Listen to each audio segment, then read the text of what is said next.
खुद से चलकर नहीं ये तर्जे सुखन आया है, पांव दावे हैं बुजुर्गों के तूफान आया है। नमस्कार, मैं संजय तेजस्वी बात करने जा रहे हैं दाऊद नगर की एक ऐसी संस्था जिसे कुछ नवयुवकों ने अपना खून पसीना बहाकर स्थापित किया। स्थापना के बाद बहुत सारे लोग जुड़ते गए और एक कारवां सा बनता गया। अनुमंडल प्रशासन ने दाऊद नगर के गौरव उपाधि से सम्मानित किया। बाद में बहुत सारे अचीवमेंट भी मिला। वह संस्था है प्रबुद्ध भारती। प्रबुद्ध भारती के फाउंडर मेंबर, कोरियोग्राफर, वर्तमान में गवर्नमेंट डांस टीचर, दाऊद नगर में पहली बार डांस को लाने वाले, जिनका नाम शायद आप नहीं जानते होंगे। उनका नाम कुछ और तरीके से लेते होंगे, लेकिन उनका असली नाम है रणधीर कुमार उर्फ मास्टर भोलू जी। बहुत बहुत स्वागत है भोलू जी हमारे इस स्टूडियो में फेस्ट विथ गेस्ट चैनल पर। आपका बहुत बहुत स्वागत है। हम लोग आज वार्तालाप करेंगे और कुछ प्रश्न जानेंगे, कुछ सवाल है हमारा और लोगों का भी। हम जानेंगे कि प्रबुद्ध भारती क्या है। संजय जी, ऐसा है कि लगभग 2006 में तो उस समय हम डांस करते थे, लेकिन डांस का माहौल दाऊद नगर में था ही नहीं। तो हम अलग अलग संस्थानों में डांस सिखाना शुरू किए। पहले तो खुद के संस्था खोले, एक कमरा लिए। आप आते हैं खुद की संस्था खोल लिए थे आते या शैक्षणिक संस्थानों में आप नहीं आते, सबसे पहले कुछ दोस्तों के साथ यहाँ डांस का कोई माहौल नहीं था। एक पहला लड़का हम थे जो डांस करते थे। क्या उम्र था उस समय आपकी? उस समय लगभग बोर्ड पास किए 16 वर्ष थी। 15-16 वर्ष, मैट्रिक की परीक्षा पास। हाँ, 2000 में हम बोर्ड किए हैं। 2006 में हम यहाँ आए हुए थे। तो लगभग यहाँ पर डांस का कोई माहौल ही नहीं रहा। तो अपने कुछ दोस्तों के साथ पहले मिलकर हमने एक कमरा लिया एकदम बिल्कुल साइड में और डांस सिखाना शुरू किया। तो वहाँ से कुछ, उस समय तो डांस का माहौल नहीं होता होगा। बिल्कुल नहीं था, मैंने बिल्कुल ही बोलिए तो नहीं था। टीवी, मोबाइल, ये सब टीवी वो भी था तो ब्लैक एंड व्हाइट वाली, ब्लैक एंड व्हाइट कोई बिल्कुल ही नहीं था। तो कुछ लोगों को तो हम जबरदस्ती भी पकड़ कर डांस सिखाएं। अच्छा, हाँ, कि चलो हम डांस सिखाते हैं। फिर भी जो लड़का 15-16 वर्ष की उम्र में मैट्रिक पास करके और डांस सीख करके आया है, तो कैसे आपके लोग इंतजार, ये शिष्य कैसे बन जाते होंगे?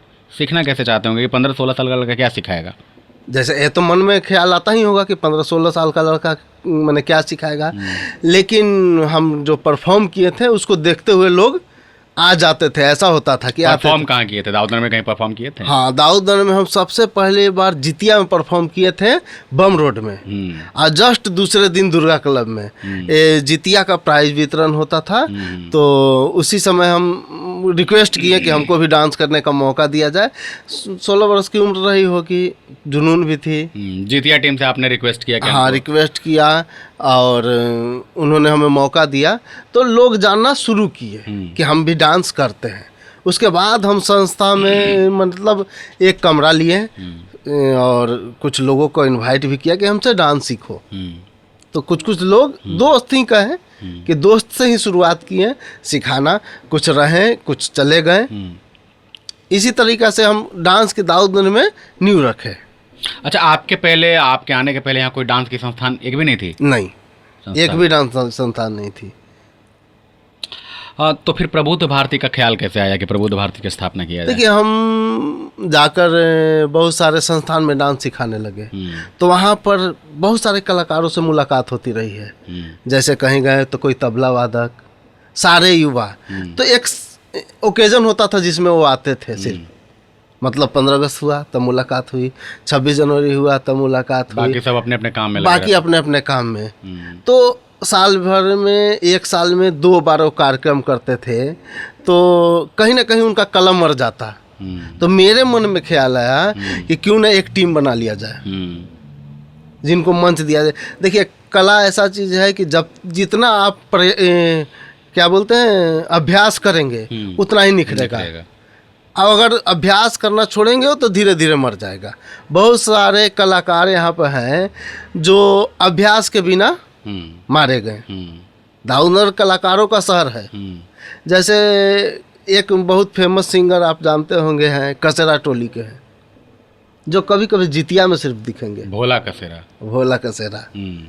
ठीक है, तो वो क्या है, उनका अभ्यास मतलब एक जितिया ही मृत प्राय हो गया है। बहुत जितिया अच्छे क्या- गायक हैं वो, बहुत अच्छे लिख भी लेते हैं, लेकिन वो धीरे धीरे मृत उनको स्टेज नहीं मिला, नहीं, मौका नहीं मिला, मौका नहीं। संगठन से नहीं जुड़े, संगठन से और नहीं। मृत प्राय होते चले हाँ। गए। तो ये मन में ख्याल आया कि इस प्रकार से लोगों को हाँ, अब काफी युवा थे दाऊद नगर में जो कलाकार थे, काफी युवा थे। जब युवा कलाकार हैं, एक संगठन होना चाहिए, ऐसा मेरा ख्याल आया। तो मेरे कुछ मित्र थे, संदीप सिंह, संजय जी, ये हमारे मित्र थे, यानी कि क्या बोलते हैं, बराबरी वाले मित्र, बराबरी वाले ही होते हैं। तो मित्र थे, तो उनके सामने इस बात को हम रखे, तो उन लोग भी खैर हमारा क्या बोलते हैं, प्रपोजल, हाँ, प्रपोजल हम रखे, तो उन्होंने हमारा खुल के सपोर्ट किया, कहीं भी वो कोताही नहीं किए सपोर्ट करने में। आगे भला ही हम रहे, लेकिन बराबर का हिस्सेदारी उनका भी है, हमारा ज़्यादा नहीं है, उनका कम नहीं है, ऐसा नहीं है, बराबर का हिस्सेदारी उनका है। तो सबसे पहले आप किन से मिले, कैसे मुलाकात हुई? देखिए, कला प्रेमी थे डॉक्टर एसपी सुमन, न्यूटन कोचिंग बातें होती थी, लगता था कला प्रेमी है। तो हम इस प्रपोजल को सबसे पहले लगा कि गार्जियन स्वरूप उनको रखे। तो हम लोग कॉल करके उनके पास गए, तो एक सैलून में बैठे हुए थे, बोले कि यहीं आ जाओ। गए तो लगा कि कला प्रेमी है, लेकिन जब हम प्रपोजल रखे तो शायद लगा कि हमको तवज्जो नहीं दे रहे हैं, काफ़ी वेट किए हैं, तो हम वहाँ से वापस आ गए। दूसरे दिन फिर मिलना हुआ। हाँ, फिर उसके पहले सुनते हैं कि डॉक्टर दीनू प्रसाद के यहाँ ना, हम लोग सेम दिन, सेम डे, जैसे काम 16 बरस की उम्र जो थी ना हमारी, काम करने का जुनून था, सिर्फ और सिर्फ कला के क्षेत्र में डांस करना, यही हमारा जुनून था। तो हम उसी दिन रात में हमारे स्वर्गीय दीनू प्रसाद जी, जो अब हमारे बीच नहीं है, हम चाचा उनको बोलते थे, उनसे रात में जाकर मिले, तो हमारी सारी बात सुने, और वही हमको एक सजेस्ट किया कि बहुत अच्छी बात है। एक बहुत बढ़िया सजेशन उनका हमको ये लगा कि युवा का टीम बनाओ, जिसमें सिर्फ युवा हों, क्योंकि कार्य करने की क्षमता युवा में जितना होती है वो नहीं लगता, इसलिए तुम युवा का टीम बनाओ। तो हमको भी यह बात अच्छा लगा अपने दोस्तों के साथ, तो उसी समय हम लोग ठान लिए कि युवा का टीम एक होना चाहिए, जो खुद से ही भी कार्य करे और खुद से परफॉर्म करे। इसके लिए हमने प्रबुद्ध भारती को बनाया। सबसे पहली मीटिंग कहाँ हुई थी इसकी? सबसे पहली मीटिंग कादरी स्कूल में हुई थी, गवर्नमेंट स्कूल कादरी मिडिल हाँ, उस समय उगेंद्र सर थे, जहाँ वहाँ हम लोग सिखाने वगैरह जाते थे, उनका भी सहयोग अच्छा खासा रहा है। तो वो मीटिंग करने के लिए हमको स्पेस दिए, तो सबसे हाँ, सारे कलाकारों को हम आमंत्रित करके वहाँ पर हमने मीटिंग की। तो उस मीटिंग में जो शामिल थे, बहुत सारे नहीं जुड़े, लेकिन जो लोग संस्था के साथ जुड़े वो आज तक है। काफ़ी सहयोग रहा है उनका। अच्छा, आपको ऐसा क्यों लगा कि यहाँ पे एक कला मंच की स्थापना होनी चाहिए? देखिए, बहुत पहले यहाँ कला मंच का स्थापना तो हुआ इसलिए था। मेरा ये कहना है कि हमने खुद सुना है यहाँ के लोगों से कि लोग कहते हैं कि भाई भाई एक साथ नहीं रहता है, तो कलाकार एक साथ कैसे रहेगा? देखिए, भाई भाई की जहाँ तक बात है संजय जी, तो भाई भाई एक खून का रिश्ता है, बोला जा सकता है कि स्वार्थ का भी रिश्ता है। कलाकारों में बहुत ज़्यादा ये एटीट्यूड होता है। नहीं, ऐसा नहीं है। कलाकारों से आप मिलिए, ठीक है, उनसे बातें कीजिए, उनको गला लगाइए, उनका एटीट्यूड अपने आप खत्म हो जाएगा। कलाकार सबसे कोमल दिल के होते हैं, सम्मान के भूखे होते हैं। हाँ, उनको सम्मान दीजिए, वो जान दे देंगे। कलाकारों में एटीट्यूड नहीं होता है। ये जो मानते हैं या जो लोग मानते हैं, ये पूरी तरीक़ा से गलत है। उनको एक बार गले लगा के तो देखिए, वो जान दे देंगे। हम ये एक चीज़ और जानना चाहेंगे कि प्रबुद्ध भारती की तो स्थापना हो गई, और इसका फंक्शन वगैरह भी कुछ होता था क्या? हाँ, हम लोग सालगिरह के रूप में छठ के पहली अर्घ को हम लोग इसको सेलिब्रेट करते थे। तो इससे एक सबसे बड़ा होता था ना कि सारे लोग एक साल बिजी रहते थे, लेकिन सारे लोग एक साथ मिलकर एक प्रोग्राम को ऑर्गेनाइज करते थे। छठ के मौके पर सारे छठ के मौके पर देखिए, छठ के मौके पर करने का एक और रीज़न था कि सूर्य मंदिर के पास काफ़ी गांव से लोग इकट्ठा होते हैं, जो पहली अर्घ और दूसरी अर्घ को अर्घ देते हैं, और जब वो शाम को अर्घ देते हैं तो उसके बाद वो खाली होते हैं, कहीं भी जाके बैठना या कहीं भी टाइम पास करना। तो उन लोग को ध्यान में रख कर हमने 11 नवंबर 2010 को छठ के पहली अर्घ के दिन ही इस संस्था की शुरुआत की थी। अच्छा, आप ज्ञान गंगा के बारे में जानते हैं क्या? इसके पहले भी एक ज्ञान गंगा नाम की संस्था होती थी। ज्ञान गंगा एक संस्था थी जो सिर्फ नाटक के लिए थी, लेकिन वो भी एक कला का ही संस्था थी, सांस्कृतिक संस्था ही थी। बाद में अमृत प्राय हो गया। हाँ, हम उसका भी पॉडकास्ट करेंगे, उनके लोगों से भी हम जुड़े हुए हैं, तो एक दिन उनको भी लाएंगे यहाँ पे। हम एक चीज़ और जानना चाहते हैं कि इन प्रबुद्ध भारती का अचीवमेंट क्या रहा है?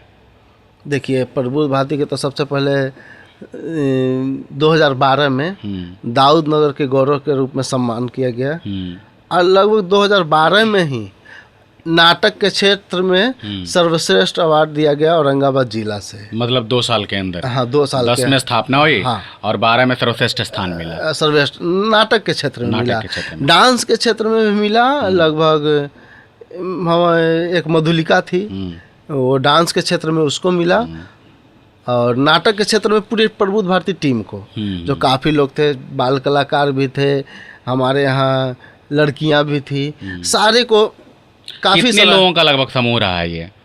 लगभग कितने लोग जुड़े हैं? लगभग 60 लोग होंगे। 60 लोगों का ये टीम था। हाँ। एक चीज़ और जानना चाहते हैं, जैसे कहते हैं लोग कि इस टीम में धर्मवीर भारती की एंट्री हुई थी। हाँ। तो उनका क्या योगदान रहा है? देखिए, धर्मवीर भारती की टीम, धर्मवीर भारती लगभग 2015 में आए थे। एक हमको तो याद है 1 जनवरी 2015 को आए थे। तो धर्मवीर भारती के आने से हम लोग नाटक पहले से करते थे। तो उनके आने से एक चीज़ तो हुआ कि नाटक को मैंने और अच्छे तरीके से कैसे कि हाँ, मॉडर्न तरीके से उन्होंने करना हम लोग को सिखाया, और काफ़ी दूर दूर हम लोग को सैर भी कराया। कहाँ गए? देहरादून में हम लोग नाटक किए, कोलकाता में किए, शिमला में किए। तो सारे जगह लगभग नेशनल लेवल पर नेशनल लेवल पर नाटक हम लोग, वहाँ भी अचीवमेंट रहा। देहरादून में भी सर्वश्रेष्ठ रहा है, कोलकाता में भी प्रथम रहा है, शिमला में शायद द्वितीय रहा है, शिमला में द्वितीय रहा है। बहुत सारे आपकी टीम के जो है लोग वो फिल्म वगैरह में भी काम कर रहे हैं अभी। हाँ, विकास जी हैं हमारे, जो फिल्मों में लगभग आ ही जाते हैं, सीरियल वगैरह में आते हैं। तो संजय जी देखिए, जो लगातार मेहनत करेगा ना तो सफलता तो मिलना तय है। तो विकास जी हैं जो सारे काम करते हैं और उसके बाद भी लगे रहते हैं कला के क्षेत्र में, इसलिए उनको सफलता लगातार मिलते जाती है। एक चीज़ और जानना चाहेंगे हम, दाऊद नगर के आम जनता का सपोर्ट मिलता है या नहीं? जैसे आप स्थापना किए तो आप जब प्रोग्राम करते थे तो उस समय दाऊद नगर की जनता आपको सपोर्ट करती थी या नहीं? आप फंड कैसे इकट्ठा करते थे प्रोग्राम वगैरह करने के लिए? पहला प्रोग्राम जो था ना तो सबसे बड़ा प्रॉब्लम था फंड। तो कितना रुपया खर्च किए थे आप पहले प्रोग्राम में? लगभग 12,000। 12,000? हाँ। 2010 में 12,000 में प्रोग्राम फाइनल हो गया था? 12,000 में प्रोग्राम फाइनल हुआ। देखिए, एक कारण रहा है 12,000 में फाइनल। जैसे सबसे पहले तो प्रॉब्लम फंड की थी, तो सबसे पहले हम लोग इस बात को सुमन सर के रखे, तो सुमन सर 5,000 रुपया हमको दिए थे, और कुछ खुद के अपने मेंबर मिला के। देखिए, लेबर का पैसा हम लोग का बच जाता था ठीक है ना, इसलिए कलाकार खुद लेबर। हाँ, हम लोग कलाकार थे, ठीक है ना। तो कलाकार होता है कि हर माहौल में ढल जाता है। तो पहला प्रोग्राम का आप जर्नी बताइए। हाँ, तो पहला प्रोग्राम कैसा हुआ था? पहला प्रोग्राम जैसे बताएं कि सुमन सर 5,000 दिए, तो फंड हम लोग को 5,000 मिला। तो हमको लगा कि अब हम कार्यक्रम कर लेंगे। तो काफ़ी लोग थे, संजय जी, संदीप जी, सुशील जी। और फंड कहाँ से मिला था? और फंड कुछ उस समय विद्या निकेतन भी हेल्प किया था पहला फर्स्ट प्रोग्राम में। हाँ, लास्ट में विद्या निकेतन भी फंड किए थे। तो बस थोड़ा सा फंड किए सुमन सर, थोड़ा सा विद्या निकेतन, बाकी कुछ आपस में मिल के। और सारे कलाकार लोग हम लोग खुद से बांस बल्ला भी कंधे पर ढो लेते थे। और ऐसा सुनते हैं कि प्रोग्राम स्टार्ट होने वाला था और जनरेटर धोखा दे रहा था उस टाइम। उस समय का क्या वाकया रहा है? जैसे लगभग हम लोग कार्यक्रम का टाइम रखे थे 6 बजे, तो 6 बजे जैसे ही कार्यक्रम का शुरुआत होने लगा तो जनरेटर धोखा दे दिया। अच्छा। तो हम थे, संदीप थे, सुशील थे, सब साथ में थे। तो अब हुआ कि जनरेटर कहाँ होगा, तो हमारे एक बहुत अच्छे मित्र है प्रिंस जी, धनंजय कुमार प्रिंस। धरती का कोई काम उनसे बोल दीजिए उना नहीं कहेंगे, उना नहीं कहते हैं। तो प्रिंस जी से तत्काल फ़ोन किया गया कि भाई ऐसा ऐसा प्रॉब्लम है। तो बम रोड में एक जनरेटर का व्यवस्था हुआ। तो हम लोग 3-4 लोग गए और कोई गाड़ी नहीं। तो आगे संदीप पकड़ा और हम सुशील पीछे और संजय जी भी थे।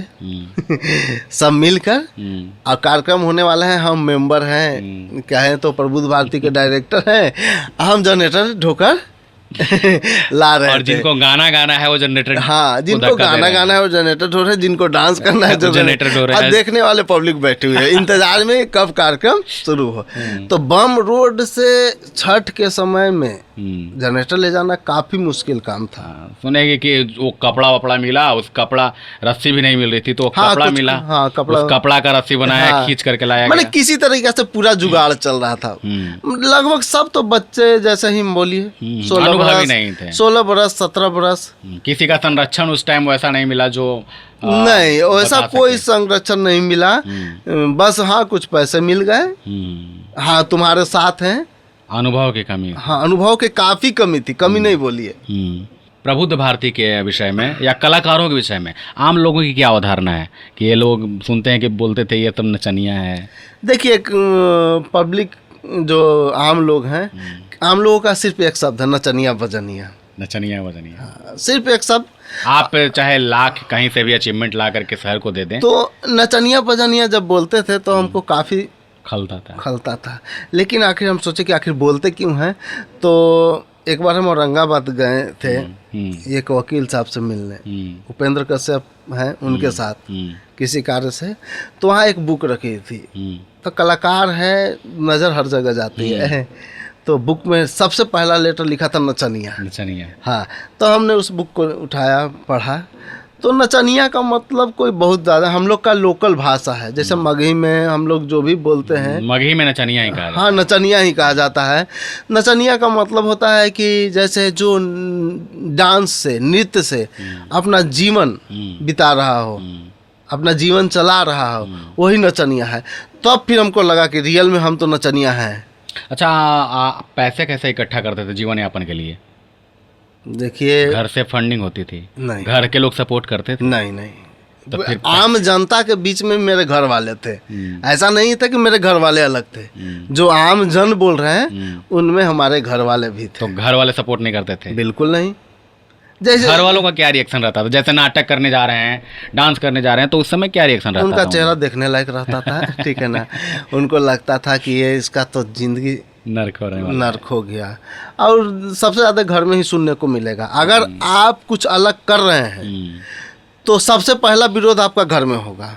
कुछ बढ़िया कर रहे हैं तो पहला विरोध घर में होगा। हाँ, क्योंकि कुछ अलग कीजिएगा ना। देखिए हम लोग जिस समाज से हैं उस समाज में कुछ लेवल बना हुआ है। बिहार पुलिस निकाल लो, जनरल की तैयारी करो, सरकारी नौकरी में। हाँ, तुम बोर्ड के बाद साइंस क्यों नहीं लिया, ग्रुप डी ज्वाइन कर लो, तब तुम सफल हो। डांस करोगे, गाना करोगे, नचनिया बनोगे, बजनिया बनोगे। घर में ताने मिलते हैं। हाँ ताने दूसरे को मेरे पिताजी बोलते हैं ये नचनिया है, साल भर में 2 बार कमाता है, 15 अगस्त और 26 जनवरी। सबसे बड़ा ताना तो मेरा बेटा साल में 2 बार कमाता है, एक 15 अगस्त को, एक 26 जनवरी। तो फिर पैसे आप कैसे अपना जीवन यापन कैसे करते थे फिर? देखिए ऐसा नहीं है, लगातार हम क्लास लेते थे, कुछ ना कुछ क्लास। हाँ कुछ ना कुछ क्लास हम लेते रहते थे। तो जीने भर पैसा हमको मिल जाता था। मैंने जीने भर क्या कहें कि अपना कहिए कि पर्सनल खर्च अगर पूरी तरीका से जीना होता तो शायद नहीं हो पाता। हाँ, फिर तो दूसरा रास्ता अपनाना पड़ता।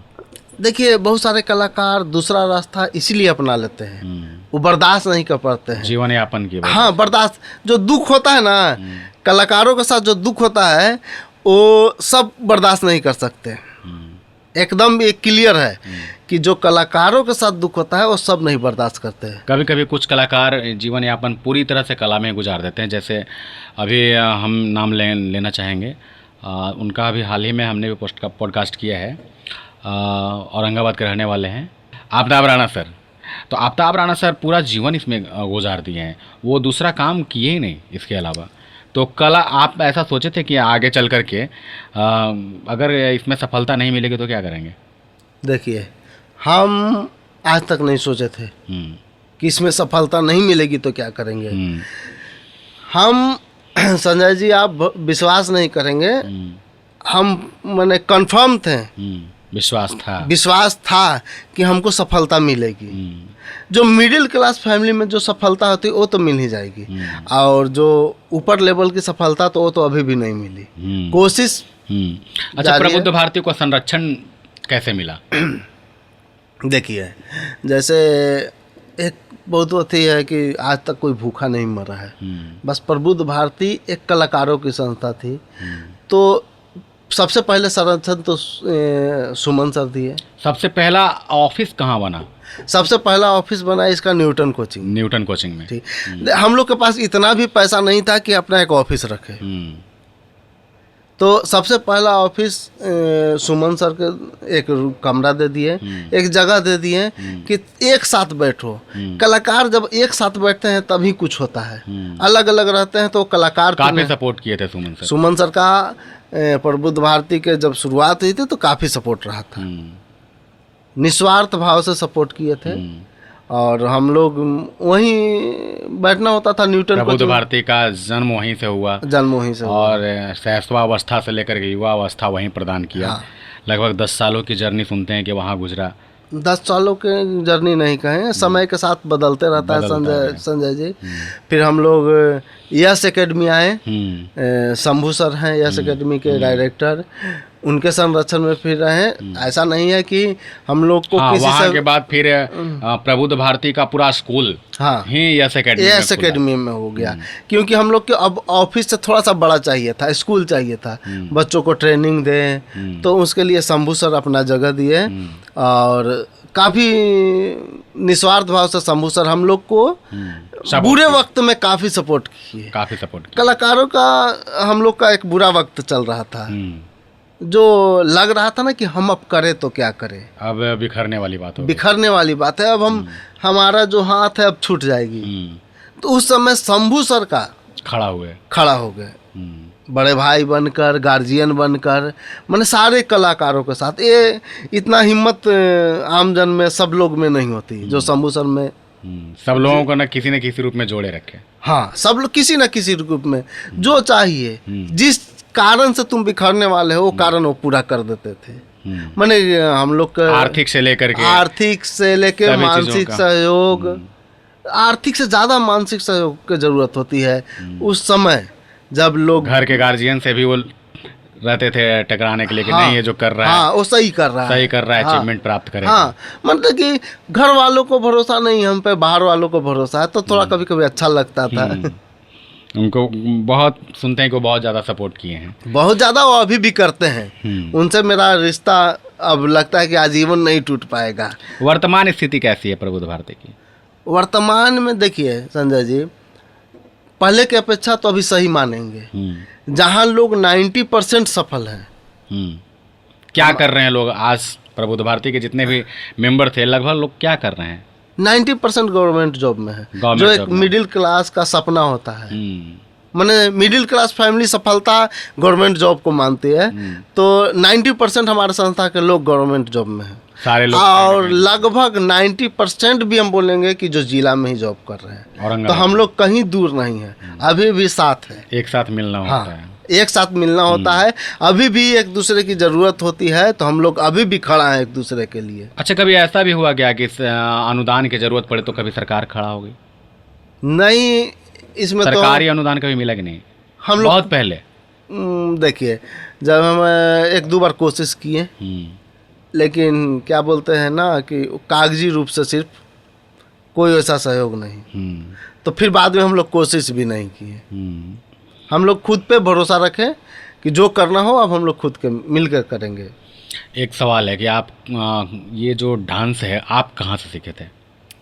सबसे पहले तो बताएं कि हम डांस सीखना कहाँ चाहते थे, मैंने हाँ, इच्छा कहाँ से हुई? कहाँ से सबसे इच्छा हुई?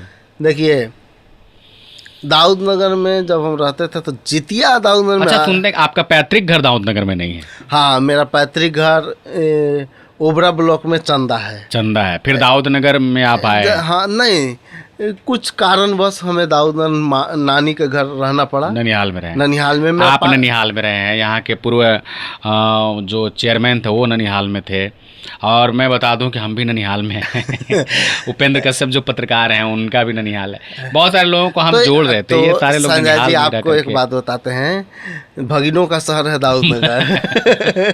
कलाकारों का शहर है, भागिनों का शहर है। हाँ, हम्म, देखिए, आप एक घर बीच करके देखिए, भगना रहता है यहाँ।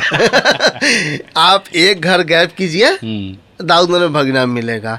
यहाँ अगर कुछ कर रहा है तो भगना ही कर रहा है। भगना कर रहा है। हाँ। यहाँ के लोग क्या कर रहे हैं? यहाँ के लोग बिजनेस कर रहे हैं। यहाँ के जो प्रॉपर लोग हैं वो ज्यादा बिजनेस कर रहे हैं। संदीप सिंह भी बाहर के रहने वाले हैं। संदीप सिंह भी और बाहर के रहने वाले। के जो एगो शिष्य हैं सुशील जी। सुशील जी, हाँ, सुशील सुशील जी, पुष्प के सुनते हैं कि उनकी एक पीढ़ी पहले से ही ननिहाल में है। उनके पिताजी का ननिहाल है। ननिहाल है। हाँ। मतलब सब लोग कहीं ना कहीं से जुड़े हुए हैं ननिहाल के रूप में। तो संजय जी, हम आपको बताते हैं सबसे पहले कि हम लगभग 10 में थे, 2004 की बात है। तो दाऊद नगर में प्रचलित है जितिया। तो जितिया का हमको फिल्म देखने का तो बचपन से शौक रहा है। जो फिल्म देखे कुछ दिन के लिए उसी का हीरो बन जाते थे। ठीक है ना, दिमाग में माने कला के प्रति प्रेम था। तो स्कूल से भागते थे हाँ, फिल्म देखने के लिए, बिल्कुल, बंक मार के, बिल्कुल, खिड़की तोड़कर। बिल्कुल, यहाँ स्कूल से भाग गए। अब फिल्म की आवाज भी सुन लिया करते थे कभी कभी सिनेमा हॉल के बाहर खड़ा होकर। यहाँ के बिना टाकीज। हाँ, बिना टाकीज के पीछे हम लोग बैठ के फिल्म की आवाज सुन के ही खुश रहते थे, क्योंकि ना फिल्म के टिकट के पैसे थे और शायद जा भी नहीं सकते थे। बस डायलॉग सुनते थे कि डायलॉग अमिताभ बच्चन सुनते जी बोल रहे हैं। हाँ, डायलॉग सुनते थे। तो 2004 के आसपास जितिया के समय था। तो हम कार्यक्रम कोई भी देखने चले जाते थे कहीं भी। तो जितिया के जब प्राइज वितरण होता था, कुछ कुछ लोग ओपन कर दिया गया था कि भाई प्राइज वितरण हो रहा, बीच बीच में जो डांस करना है, गाना गाना है, तो लोग पब्लिक से, हाँ, पब्लिक से कुछ लोग जाकर खाली जगह को भरने करते के थे। लिए। तो हम पहली बार महेश जी थे, कसेरा टोली। अच्छा, महेश जी थे कसेरा टोली के। उनका प्रॉपर हम घर नहीं बता सकते, मगर इतना कंफर्म है कि वो कसेरा टोली के थे। वो मानपुर में रहा करते थे। उनसे एक बार मानपुर गया में भी मुलाकात हुई थी। तो उनको हम डांस करते देखे, काफ़ी लोग ताली बजा रहे थे, हमको बहुत देखने में अच्छा लग रहा था। तो उस दिन हमारे दिमाग में आया कि अब करेंगे तो डांस करेंगे। अच्छा। बहुत लोग ताली बजाता है, बहुत लोग तारीफ करता है। तो वोट करके 2004 में हम औरंगाबाद चले गए। तो औरंगाबाद गए तो औरंगाबाद में सबसे पहले हम काम जाकर ढूंढे कि पढ़ाई वढ़ाई नहीं करना है, सिर्फ और सिर्फ डांस करना है। तो औरंगाबाद गए तो पता किए कि भाई डांस कौन करते हैं। तो पता चला कि बिक्की राज डांस सिखाते हैं। तो जब हमको सीखना है तो हम किसी तरह से उनसे मिल ही लेंगे। तो हम उनसे मिल लिए, रिक्वेस्ट किए हमको भी डांस सीखना है। तो कहें कि ठीक है आओ। उनका क्लास चलता था, तो हम वहाँ पर डांस सीखना शुरू किए। तो ऐसा होता था ना संजय जी कि हमारे घर में कोई नहीं चाहता था कि हम डांस सीखे या कुछ भी गाने का। पढ़ाई करो, तो पढ़ाई तो हम बोर्ड के बाद एडमिशन ही नहीं लिए, तो पढ़ाई क्या करें। तो होता क्या कि हम चले जाते थे। तो होता क्या कि सुबह में क्लास होती थी और शाम में क्लास होती थी। तो सुबह का क्लास होता था तो हम क्या करते थे ना कि 4 बजे सुबह जाग जाते थे। 4 बजे सुबह चले गए, विकी भैया के दरवाज़ा नॉक किए और उनसे चाबी लिए कि हम अकेले प्रैक्टिस करेंगे। तो 4 बजे से हम अकेले, इसलिए कि घर वालों का काफ़ी दबाव होता था। इतना टाइम, हाँ, इतना टाइम कहाँ रहते हो। तो इस टाइम में ही डांस सीखते थे कि उन लोग को प्रॉब्लम नहीं। शाम में हम बहुत बार मार खाए हैं क्लास जाने के चलते, लेकिन मार खाते हुए भी जब क्लास जाना, देखिए डांस, गाना, आर्ट एक नशा है। कुछ भी कर लो, हम करेंगे तो करेंगे, ऐसा होता है। तो हम काफ़ी बार मार भी खाए हैं और फिर भी हम डांस को लगातार सीखते गए। आज के मिडिल फैमिली में जो पेरेंट्स हैं उनको ये डाउट होता है कि पता नहीं बच्चा मेरा सक्सेस करेगा या नहीं करेगा, उनके लिए आप क्या कहना चाहेंगे? देखिए, उनके लिए तो हम एक ही बात कहेंगे कि बच्चा जो भी करना चाहता है, अगर वो खुद करना चाहता है तो सफल हो जाएगा। अगर वो खुद से चाहता है कि हम ये करें तो सफल हो जाएगा। अगर आप उसको थोपिएगा, कोई बात हम लोग के भाषा में बोलते हैं थोप देना, तो आप अगर उसको थोपिएगा तब वो नहीं करेगा। अब बच्चा को आप जबरदस्ती उसकी आंतरिक इच्छा के अनुसार हाँ, देना चाहिए, क्योंकि आधा दिमाग तो उसका वही रहेगा ना। एक सवाल हम आखिरी में पूछेंगे, हो सकता है कि पता नहीं आपके तरफ से ये आए, ये डांस के क्षेत्र हो, कला के क्षेत्र हो, इसमें बहुत ज़्यादा जब इज्जत मिलने लगती है तो थोड़ा सा गुरूर जैसा होने लगता है, एटीट्यूड आने लगता है, तो ऐसे में लोगों का संपर्क बढ़ने लगता है। आपकी गर्लफ्रेंड कितनी बनी थी? देखिए, ऐसे तो एक भी नहीं थी। अच्छा, ऐसे तो एक भी नहीं थी, मतलब काफ़ी लड़कियों के बीच में डांस सिखाना हुआ है, तो नाम तो जुड़ते रहे हैं, लेकिन अगर पूछा जाए तो एक भी नहीं थी। बस नाम जुड़ते? हाँ, नाम जुड़ता है। जिस क्षेत्र में है आप, बदनामी मिलेगी, तो उसी में बचकर निकलना होता है। आपको बोलेंगे बहुत लोग, लेकिन आपको बच के चलना है, आपको काम करना है। बस यही जर्नी मेरा रहा है। और एक बार और बताना चाहेंगे, जब हम 2006 में यहाँ आकर संस्था खोले थे, तो कहें कि दोस्तों को पहले सिखाएं, मगर आप क्या बोलते हैं, दोस्तों को बहुत ज़्यादा बांध नहीं सकते, क्योंकि वो समकक्ष वाले होते हैं, वो आपकी बात नहीं सुनेंगे। जूनियर को सिखाना लेकिन सीनियर को आसान है, लेकिन समकक्ष को बड़ा दिक्कत बहुत प्रॉब्लम होती है। तो दोस्त तो काफ़ी जुड़े, 3-4 जुड़े। एक होता है उमंग कि अब जुड़ेंगे, डांस करेंगे, लेकिन जो मेहनत है तो उनसे संभव नहीं हुआ। लेकिन उसी बीच से कुछ लोग निकल के आए, जैसे हुए एक सुशील जी हुए। सुशील तो बहुत अच्छा किए, और आपके प्रिय शिष्यों में से, और बहुत बढ़िया, अभी वो भी कोरियोग्राफर हैं। हाँ। उनका भी एक वीडियो अभी वायरल हो रहा था, तो देख रहे थे कि 6 मिलियन से पार कर गया एक व्यू जो कोरियोग्राफ किए थे। तो सुशील जी के सफल होने का एक कारण है कि अगर आप गुरु पर आंख बंद करके भरोसा करते हैं ना, तो सफल हो ही जाएंगे। क्योंकि एक गुरु ही होता है ना जो माँ बाप के बाद चाहता है कि ये सफल हो। एक ना दोस्त चाहता है, ना भाई चाहता है, ना बहन चाहता है। हम लिख कर देते हैं संजय जी कि स्वार्थ के रिश्ता में कोई नहीं चाहता है कि कोई मेरे से आगे आए, लेकिन एक गुरु होता है ना, वो हमेशा चाहता है कि मेरा शिष्य सफल करे। जब वो सफल होगा तभी गुरु की, हाँ, गुरु का नाम होगा, गुरु का सफलता है। गुरु की गुरु ऋषि, हाँ, गुरु की गुरु ऋषि में है कि शिष्य सफल हो जाए। तो सुशील जी हमारे साथ 2006 और 2025 19 साल समय दिए। तो 19 साल समय देना बहुत बड़ी बात है। एक भाई भाई को नहीं देता है, एक बाप बेटा को नहीं देता है, एक बेटा बाप को नहीं देता है। लेकिन अगर एक शिष्य अगर एक गुरु को 19 साल दे रहा है तो उसकी सफलता तय है। क्योंकि जैसे कहा जाता है ना कि सच्चे मन से साथ देना। और 19 साल अगर उसका जर्नी मेरे साथ रहा है तो मेरा शिष्य नहीं, मेरा दोस्त भी हो गया है। क्योंकि एक शोध है कि अगर 7 साल से ज़्यादा आप साथ रहते हैं तो आपकी रिश्ता कभी नहीं टूटेगी। 7 साल से ज़्यादा, हाँ, 7 साल से ज़्यादा आप किसी के साथ रहते हैं तो आपकी रिश्ता नहीं टूटेगी। तो 19 साल के तो रिश्ता अब आजीवन हो गए। हमारे कुछ दोस्त हैं, संजय जी, संदीप जी, सुशील जी, बिक्की जी, अंजन कुमार बिक्की, इन लोगों का रिश्ता हमसे साथ, सुशील जी का तो 19 साल से है, संजय जी से भी 19 साल का है। 19 साल नहीं, उनके 1 साल कहिए ज़्यादा ही है, 20 साल का है। बिक्की जी का है 15 साल से। तो इन सब से मेरा रिश्ता 7 साल से ज़्यादा है। तो आजीवन इनसे रिश्ता अब टूटने वाले हैं। और एक और कारण है कि हम लोग कलाकार हैं, भाई भाई में बंटवारा होता है ना, कलाकारों में बंटवारा नहीं होती। और अब तो सफल हो गए सारे लोग। हाँ, 90% पर बुद्ध भारती का रिजल्ट है संजय जी। 90% जब असफलता में जब जूझ रहे थे आर्थिक तंगी से, तब साथ नहीं छोड़े, तो अब तो सब सफल हैं। अब क्या साथ छोड़ना, अब जिंदगी एंजॉय कर रहे हैं। अब जिंदगी एंजॉय और काम दोनों करना है। काम दोनों करना है, बिल्कुल। कोई नया प्लानिंग प्रबुद्ध भारती की? हाँ, प्रबुद्ध भारती के जैसे अब तो सारे लोग इकट्ठा हो रहे हैं।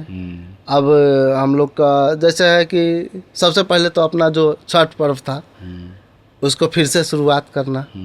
उसके इसमें बाद कोरोना के टाइम की वजह से बंद हो गया था। कोरोना के टाइम में हुआ था कि काफ़ी रोक हो गया था कि कार्यक्रम नहीं कीजिए। अब कोरोना की स्थिति तो उस समय हुआ था कि कोरोना से 2-3 साल इससे डिस्टर्ब हो गए हम लोग। डिस्टर्ब हो गए, उसके बाद सारे लोग लग गए अपने जॉब के अब तलाश जॉब में। के तैयारी में, जैसे क्या बोलते हैं, आर्थिक मजबूती जरूरी है। तो मगर अब सब लोग बिल्कुल पूरी तरीके से शांत है, सारे लोग हम लोग एक साथ हैं, कोई भी अलग नहीं फिर हुआ से है। कोई नया धमाका शुरू करने वाला है। बिल्कुल नया धमाका प्रबुद्ध भारती है। बहुत बहुत धन्यवाद, आप हमारे स्टूडियो में आए और अपना बहुमूल्य समय दिए। इतना बहुत कुछ आपने बताया और हम ये चाहेंगे कि जो गार्जियन विश्वास नहीं करते हैं अपने बच्चों पे, एक बार ज़रूर विश्वास करें उनके निर्णय पे कि वो क्या बनना चाहता है, एक बार उसके ऊपर छोड़ दें।